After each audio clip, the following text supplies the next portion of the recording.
Futurecast with Chief Meteorologist Wade Hampton.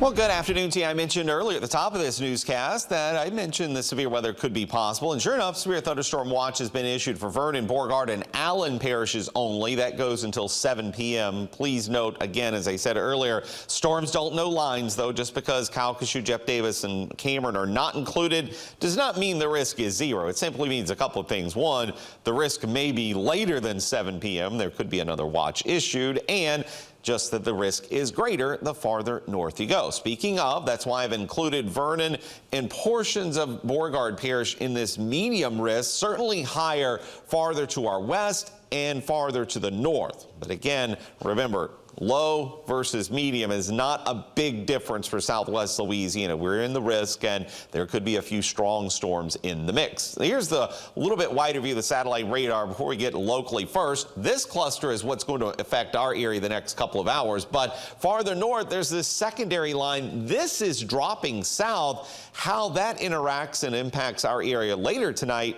is kind of yet to be determined. It may depend on how much storm activity occurs this afternoon. Speaking of, here's the radar locally at the moment. The only rain I see in our viewing area is over near the Starks area. You can see storms here in portions of southeast Texas from near Sabine Pass through Beaumont. Yes, that's a severe thunderstorm warning just northeast of the city of Houston, specifically for Liberty and Montgomery counties. Again, that's northwest of Houston. Then you can see this larger area of rain and thunderstorms southwest and west of Jasper. This is moving northeast. If it affects anyone in our viewing area, maybe into Vernon Parish with all of these storms. Now, it's also possible that additional development happens closer to home or over southwest Louisiana. I mentioned there's some rain between Vinton and Starks. You can see that none of this is severe. So if anything turns severe, greatest risk would be large hail greater than 1 inch in diameter, maybe some damaging winds as well. The tornado risk, it's not zero, but it is much lower than the other severe parameters. I'll be here through the afternoon and tracking this for you and keep you updated. Here's Futurecast, which seems to have somewhat of a handle on these storms, mostly across the Sabine River. And notice by around 3 o'clock, some of those may move into Vernon Parish. The rest of us probably not seeing too much unless it develops over us. That continues through the rest of the afternoon hours. Then later tonight,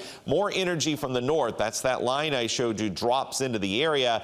But by that point, we won't have the sun up, so we won't have the daytime heating. So I think any storms weaken. The next chance for rain would be Saturday. And if we're going to see any rain Saturday, it's going to be in the morning hours. And I think moving out very quickly, because notice these wind arrows turning northerly. That's a sign of a cold front. That front just north of us now will push on through the area as we head into tonight, into early tomorrow morning. Behind it, much nicer weather. No doubt Sunday will be the better of the 2 weekend days, and rather cool as well, at least by May standards, back to the 50s for morning lows on Monday morning. But with respect to today, once again, there are scattered showers and thunderstorms across the area, or likely will be later this afternoon, and I'll be here monitoring those if any of those turn severe. And of course, you can always track them using our First Alert weather app. Morgan. All right, thank you so much, Wade.